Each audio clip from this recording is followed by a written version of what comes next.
Hi friends, is sorry cinema bus அப்டேட்டில் ஒரு சூப்பர்வான ஒரு அப்டேட்டோடு வந்திருக்குங்க. ரஜினி சார் கூலி படத்தோடைய ஷூட்டிங் முடிச்சுட்டு கொஞ்சம் ரெஸ்ட் எடுக்கிறதுக்காக வெளிநாட்டுக்கு போயிருந்தார், துபாய்க்கு போயிருந்தார். அங்கே அவரோட ஒர்க்கெல்லாம் முடிச்சுட்டு அவருடைய அந்த டைம்லாம் ஸ்பெண்ட் பண்ணிவிட்டு நேற்று பார்த்தினாக்கா மீண்டும் சென்னை திரும்பியிருந்தார். சென்னை ஏர்போர்ட்டில் கூலி படத்தோட அப்டேட்டாக அவர் கொடுத்துருந்தா நம்ம பார்த்துருந்தோம். இந்த நிலையில் ரஜினி சாரை முக்கியமான நபர்கள் போய் சந்திச்சிருக்காங்க. வேறு யாரும் கிடையாது, லவர் அண்ட் குட் நைட் படத்தோடைய ப்ரொடியூசர்ஸ். அவங்க வந்து ரஜினி சாரை நேற்று சந்தித்து பார்த்து பேசி அவர்கிட்ட ஜஸ்ட் வந்து ஒரு பிளெஸிங்ஸ் மாரி வாங்கியிருக்காங்க. அவங்களோட அப்கமிங் ப்ராஜெக்ட்ஸ் ஒரு 3 படம் வந்து அவங்க அடுத்தடுத்து ப்ரொடியூஸ் பண்ண போகிறாங்க.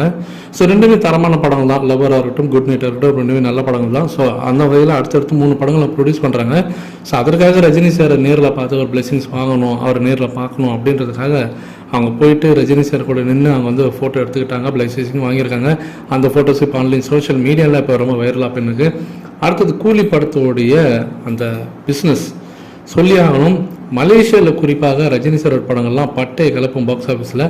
அப்படி பார்க்கும்போது இப்போ கூலி படத்தாங்க மலேசியாவில் அந்த டிஸ்ட்ரிபியூஷன் ரைட்ஸ் வாங்குறதுக்கு 2-3 நிறுவனங்கள் வந்து பயங்கரமாக போட்டி போட்டுருக்காங்களாம், நெகோஷியேட் பண்ணியிருக்காங்க சன் பிக்சர்ஸ் கிட்ட. ஸோ ஒரு பெரிய தொகை. இது வரைக்கும் நம்ம தமிழ் சினிமாவில் இது வரைக்கும் எந்த படத்துக்கும் நடக்காத ஒரு சம்பவம் இந்த படத்துக்கு நடக்கும். டைரெக்டாக பார்த்தீங்கன்னா சன் பிக்சர்ஸ் வந்து ஒரு பெட்டர் டீல் பண்ண போகிறாங்க. பெருசாக வந்து ஒரு சம்பவம் நடக்க போகுது. இது வரைக்கும் நம்ம தமிழ் சினிமா வரலாற்றிலேயே அதிகமாக விலை கொடுத்து வாங்கக்கூடிய ஒரு படமாக கூலி படம் மலேசியாவில் அமைய போகுது அப்படின்ற மாதிரி தான் இப்போ நியூஸஸ் வந்துனுக்கு.